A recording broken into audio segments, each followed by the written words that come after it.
Hi, it's Coach Henry here, sharing a bit of kick serve aspects with you all today. Please subscribe to our YouTube channel and share with your friends so that more friends can benefit.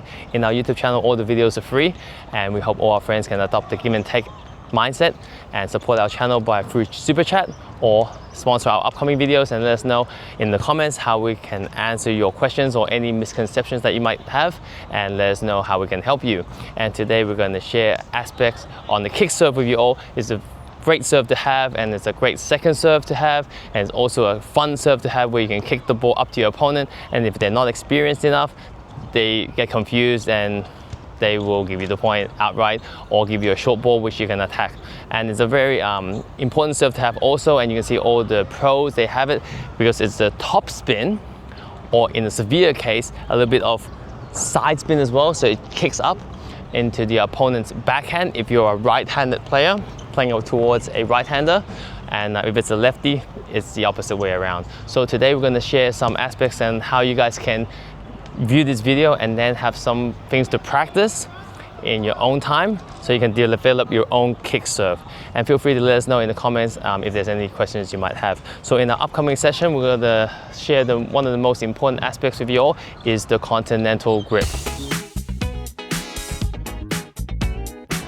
The most important aspect on the kick serve is the Continental grip. Some friends, they like to do it with an Eastern forehand grip. Well, that's okay too, but you can see all the professional players with great kick serves, they all have a Continental grip. And we sometimes call this a chopper grip, where you guys grip the racket just like you're holding an axe or a sword, where you guys can just chop. And it's done through many ways. One of the ways is you can grip the racket on the edge and slide it down like so, and it's almost like I'm holding an axe.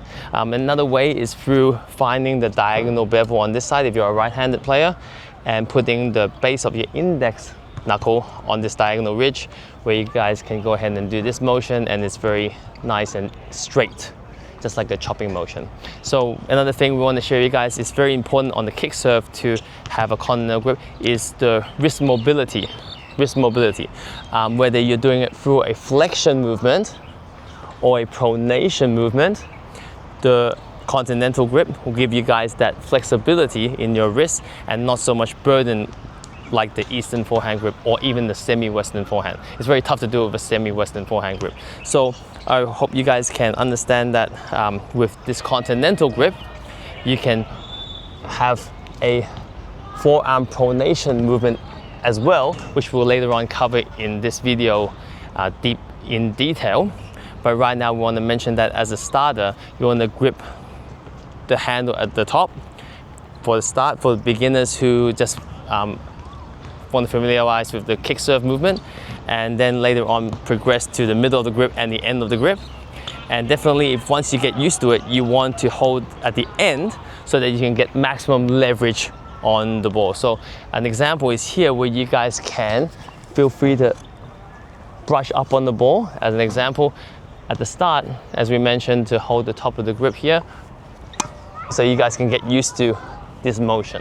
As you guys get better and better, hold a little bit lower and even towards the bottom of the grip here, where you guys can feel free to brush up on the ball through the pronation movement or a flexion movement. But definitely you need a lot of practice to get strong in your wrist and your forearm as well.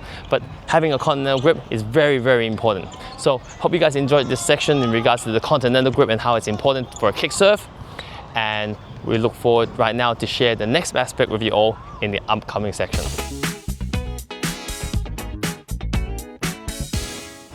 Another important aspect in regards to the kick serve is the toss. The toss on the kick serve is different from a toss on a bomb serve or a slice serve. You guys got to make sure that you guys get familiar with it, and there's many coaches that teach the toss in different ways for the kick serve, and today we just want to share with you guys what has helped us and our students, and hope it can help you guys. So say I'm going to serve to the juice side, I will locate myself to the right of the center mark with the toss behind my head. Okay, so you guys got to understand that the toss is not directly at 12 o'clock or 1 o'clock, it's around 11 o'clock. So that's one thing, it's behind your head. Okay, now the coach that taught me the kick serve, he asked me to remind all our friends that you got to be careful of your back and you got to strengthen your back, and if it's a little tiring, you gotta rest. It's very important for the development of your kick serve, because when you toss it behind your head, you put a lot of burden on the back, whether you're bending your back or not. So you still gotta rest and have enough rest periods to recover. So another thing is to understand the location of the impact point and why your toss needs to be behind your head is putting the racket behind your head and putting the ball back like so. If you can brush up on the ball like this,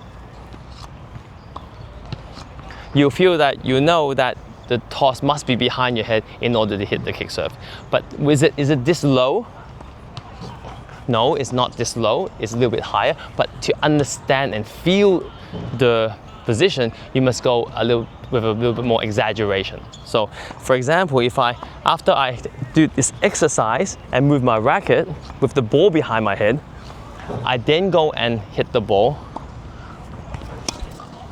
you'll see that I get a good upward movement. And you can only do it if the ball is behind your head and let it drop a little bit, which is the next aspect we want to cover. Just because you have your toss behind your head doesn't mean it will be in the right position yet. You must let the ball drop slightly so that your racket can come up from low to high on the ball, just like you're doing topspin. So another example is like so. So when I go up on the ball, I can impart the topspin, which causes the kick bounce as it gets to the opponent's side. Be sure not to do it too hard and do it too fast. Do it slowly so you get the feel of the ball first. Many friends, when they go ahead and do it, the shoulder gets involved too much because the body thinks they're hitting a slide serve or a bomb serve. It's a kick serve. It's slightly different. The shoulder is slightly delayed and not come out too soon, just like a slide serve or a bomb serve. So hope this section, for all our friends, they understand a bit more about the toss on the kick serve, and we look forward to sharing the upcoming important aspects with you all right now. Hi guys, in this section we're going to share another important aspects with you all in regards to the kick serve is the trophy position. So when you guys wind up with your toss arm going up and releasing the ball and the racket moving up, you're going to reach the trophy position with the racket pointing towards the sky and your racket and your tossing hand up. This is very important. Now, when you guys throw it behind your head, okay, like that, you're going to make sure that you have a strong core. So because it's different from a bomb serve where the toss is right here, it's behind my head. So I got to make sure that my core is very strong for that just slight second, okay? Be very strong so that you can come back up, okay? You got to hold that trophy position, and then you're going to come up strong where you brush the ball. So it's very important that when you guys throw the ball behind your head, that you hold that core position, and you can do some plank exercises to strengthen your core, and also some sit-up exercises, or simply just practice your kick serve more often. So right now, let's see if we can do a demo for you guys. The trophy position with the ball behind my head as I brush up on the ball. Okay, you can see that I didn't do it very hard because I want to understand how much I can brush up on the ball and feel the top spin, because when you guys hit a good kick serve, it's not about how hard you hit it, it's about how much spin you put and the trajectory that you send outwards. So hope you guys understand a bit more in regards to the trophy position and how the core is very important. There is a slight knee bend as well, so that you don't have to bend the back as much. If I simply just bend my back, then it's like this, but if I bend my knees as well, then my back is not so burden as I do the movement. Be sure to also practice this movement regularly, and make sure when you guys hit that ball, you're still simply a little sideways. You don't rotate out too soon, because this is not a bomb serve or a slide serve. This is a kick serve, because if you guys hold this position a little bit side on for a tiny bit second, your arm can move up on the ball, whether you go on a flexion movement or a pronation movement like this. If I turn, then I'm no longer doing a topspin on the ball. So this is one of the important things that you guys must keep in mind when you guys hitting a kick serve. So right now, we hope you guys enjoyed this section in regards to the trophy position. And the next section, we'll talk about the racket path on the kick serve. Alright guys, in this section we're going to be talking about the racket path. After that we'll talk about the arm movement, which can help you guys execute this racket path. So the ball is coming upwards as it leaves the racket, and the ball and the racket must come from low to high. This is what gives it the top spin. Okay? When we teach our students how to hit kick serve, I actually stand behind them and help guide their racket and make them feel this movement. Some friends, they don't understand the upward movement until the coach has guided them to do so. So right now we hope this video I can show you guys here, and if you guys need me, then we'll book a lesson and I can guide you in person. So right now, remember the racket path is from low to high, low to high. And as you guys do it, remember the ball must leave the racket going upwards. It can't go straight or straight down. So as you guys see now, I'm going upwards on the ball and the ball goes up like this. So when you guys execute this, you got to make sure that the racket is moving upwards on the ball and not trying to cover the ball. Some coaches, they mention about covering the ball. Well, if it works for you, that's great, but over a long period of time and you don't want so much fluctuation, moving up on the ball is the easiest way to do it. So right now let's do a demonstration, and you can see that I move up on the ball and the ball has good kick because I give it enough altitude as I move up on the ball, which is very, very important. So hope you guys enjoyed this section in regards to the racket path, and in the next section we'll talk about the arm movement in a little bit more detail, how you can extend this low to high movement using your flexion movement or pronation movement.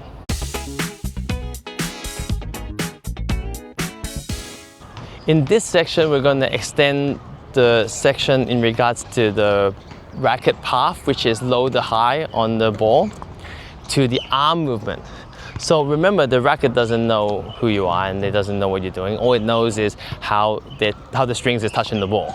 So your arm's function is to replicate this movement, this low to high movement.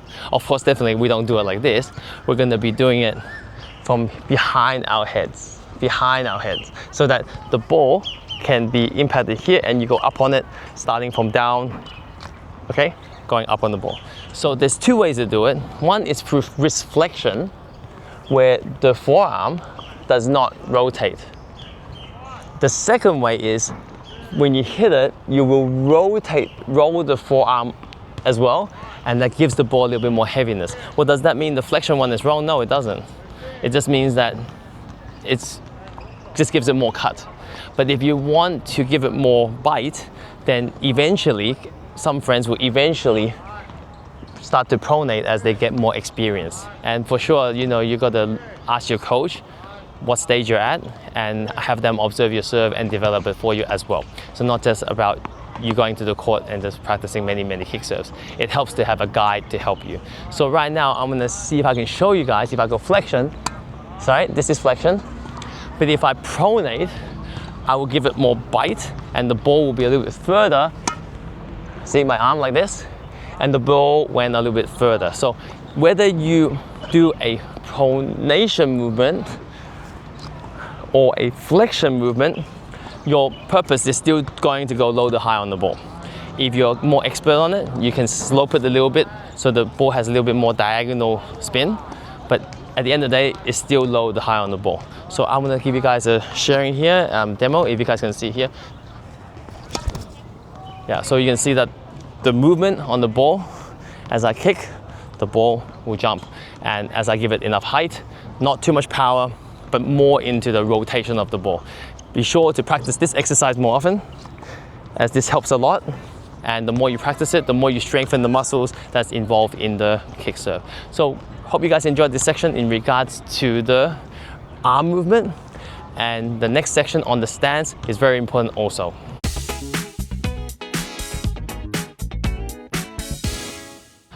In this section, we're going to be talking about the stance and how the stance can help your serve more disguise on the kick serve. So as a beginner, and for our friends to start off, you should have your stance perpendicular to the baseline. It's a good start, like so. But as you guys get better and better and you can control your racket path and the impact point on the ball, you might want to have this a little bit more sloped. Because what happens is, in conjunction with the next tip we give you is the shoulder rotation, which you're going to have it slightly delayed on the kick serve. You can have this serve more severe with the spin, more kick as you impart by standing more sideways. So you see right now I'm like 45 degrees this way and even a little bit more than 45. But if I stand like perpendicular, which is 90 degrees, I won't get that much kick, and the perception from my opponent, the kick is not as heavy. So when I do this, you'll see that the kick is a little bit more. Yeah, when we slope our stance, then we allow ourselves to be able to cut that ball a little more this way, which gives it the more kick and more spin. So you guys gotta try it. Now be sure to practice the basic one first, where you guys stand perpendicular to the baseline. Get good at this first before you start sloping it out, because this is a more advanced movement, and over time you'll get better and better at it. So hope you guys enjoyed this section in regards to the stance. And in the next section, we're gonna share you guys another important part of the kick serve, which you don't wanna miss.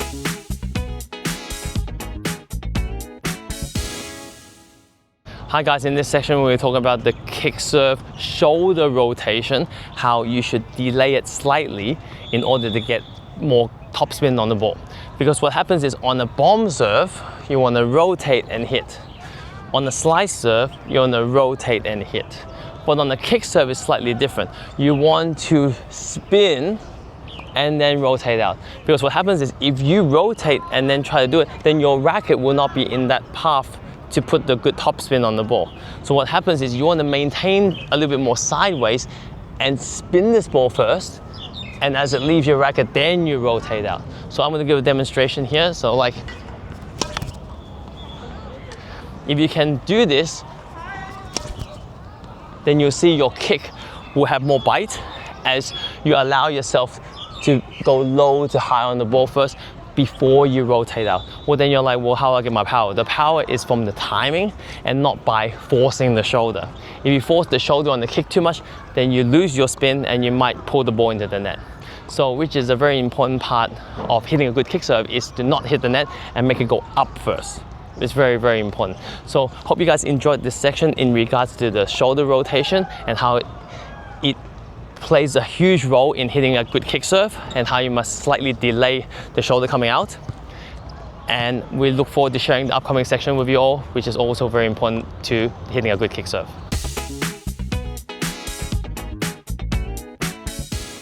Okay guys, in this section we're going to share with you guys one of my most favorite parts of the kick serve is getting the spin power ratio correct. Many friends, they think hitting a bouncy kick serve is in fact hitting it harder, and that is not correct. Hitting it harder will just hit it harder, doesn't mean it will have more kick, more spin from the perception of the returner. You want the ball to kick, you must put more spin on the ball, just enough power so that it curves and jumps up from the ground, and the friction of the court gripping the ball when you spin it, it has that kick jump, changing the bounce as it bounces on the surface and it kicks up. So I'm going to try to demonstrate, and hopefully this angle you guys can see if my kick serve can change direction and has that kick. Make sure that when you brush the ball, try not to go for the hit as much, but rather let the spin take place. If you guys have enough accuracy and have enough racket head acceleration as you spin low to high on the ball, then you'll be able to get that kick that you guys want. So let's see if we can do it here.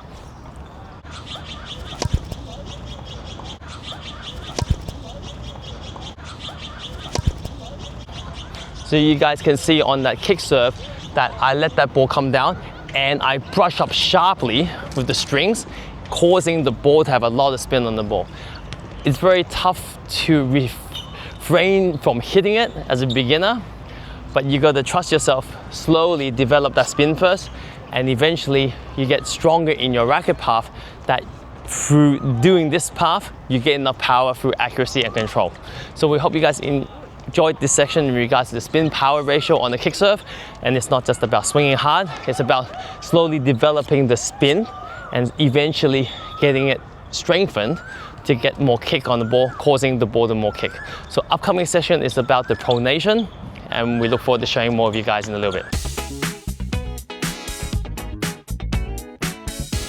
So in regards to the kick serve, we mentioned that you can hit a flexion or a pronation movement and you still execute a good kick serve. That's definitely true. When you guys develop it over a year, 2 years, 3 years, eventually your arm would want to have a pronation movement, because there is one more thing in regards to the pronation that you must take note is there is rotation. When you rotate your forearm, but you got to have enough experience, and through practice you'll get it, you got to give it more time. The ball that you hit has more impact, not just spinning it. You want to have a blend of spin power ratio. You want to have enough impact on the ball so that the ball has enough spin but also enough speed as well. And pronation movement gives you guys that. So I want to show you guys that when you guys execute this exercise, eventually you want to roll your hand over. Okay?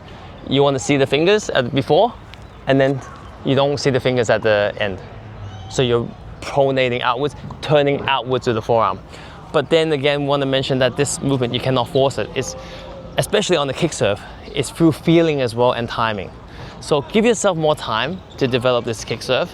And sometimes you don't see things and you don't feel things until you've reached a certain amount of reps. And one of our clients said, oh, it's about mileage, and that's definitely true. So in our lessons, we help our students progress step by step into a kick serve, which you can do through relaxed movement. And you can only accelerate into it if you're confident in the racket path and in the impact point.